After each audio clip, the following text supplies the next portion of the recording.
over NDSU, and now we are joined by a true pioneer legend, Annie Hoskinson. Annie, it's the 50th anniversary of Title IX, and you were a big part of Title IX's impact here at the University of Denver. Tell us a little bit about your story. Well, I knew about Title IX, and then I knew enough to know that we could fight for it. And I got a group of people together, and we started fighting for it. We were told that we needed to speak with the Vice Chancellor of Academics, and I couldn't get in to see him. So I learned that he would run every day on the track when we had the football field, and so off I went and chased him down. And so that's how we finally got in to see him. He said, call after 2 p.m., and we did that. And then a group of us went and spoke with him, and he did give us the opportunity. He got us in to see the Chancellor, and so we thought things were going pretty well.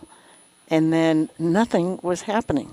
And so I checked with someone who was in the Department of Physical Education, Sports Sciences, which is we were under, the females were under with club sports. And someone said, I don't think they're going to do anything. Well, crossed my arms and said, okay, I'm going to have my dad sue. And that seemed to rattle some cages.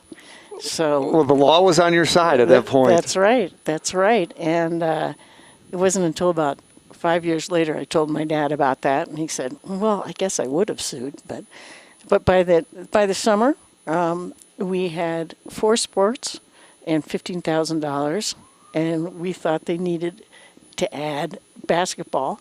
And so they gave us basketball and $15,000. And so that our year that we officially started was 1974-75, and it was pretty exciting. So. And you were a 2-sport athlete, field hockey and women's basketball. Yes. And just tell us about the impact for you personally, specifically, that Title IX had. I'd come from a school and high school that had a great sports program, and I got out here, and we really didn't.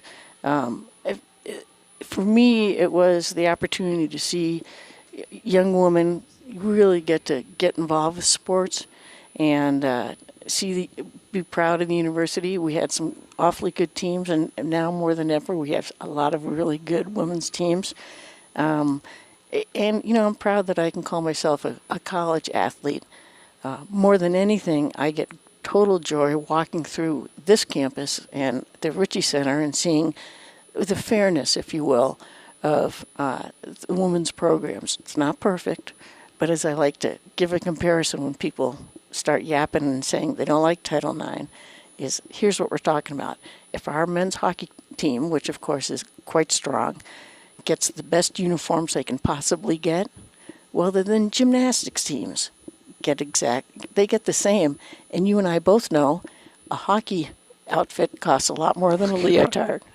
So, it also, Title IX, it impacts me, and when I see little girls going out for sports and they get to go, they don't just have a play date now. They have competitions, both in middle school and in high school. We now have the opportunity of going middle school, high school, college, professional. We didn't have that opportunity, and it's just grown over the years. Right, and you get so much, besides the competition, so much of that camaraderie. You've talked a lot about just move beyond athletics. Once you go through as a college student athlete, how much that impacts your life moving forward. Well, there's this number, if you will, that 80% of the women who are CEOs all participate in college athletics. And, even for me, it gives you that opportunity to learn teamwork, to lead. Those are some of the bigger things, if you will.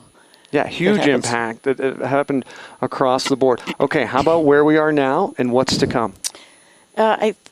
Speaking about DU, I think we're in pretty good shape. We have an administration from the Chancellor to our Vice Chancellor of Athletics and Recreation, who I think feels strongly about keeping things even, if you will. And we all know everything's not quite even. I'm sure the men would like some other things and the women would like some other things. I think that's really important. I would like to see us, if you will, do more with media, whether it's on TV like you all are doing right now.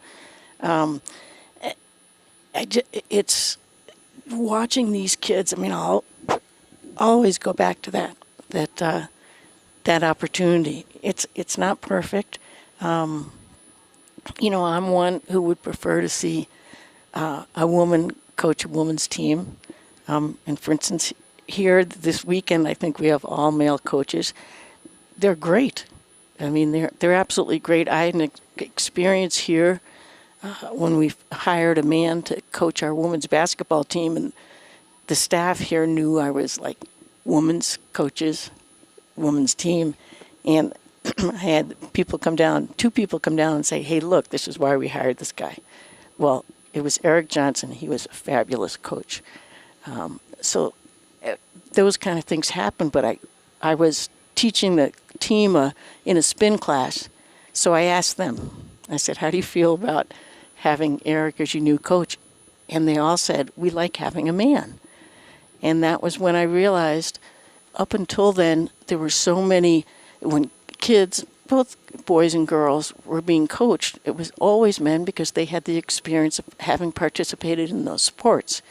And now we're beginning to see things change. I mean, you can look at what's been going on with, we've got female coaches in football, you know, Becky Hammond, who played up here at CSU. You know, Greg Popovich sees her on a plane, and they start talking. Next thing we know, there's Becky coaching in, you know, men's basketball. Then she comes over and coaches women's basketball in the pros and wins. That went pretty well. It went very well. So, you know, that's kind of where we are now. And I would like to see some things continue to improve. But I have to tell you, I still think that we have to keep an eye on things.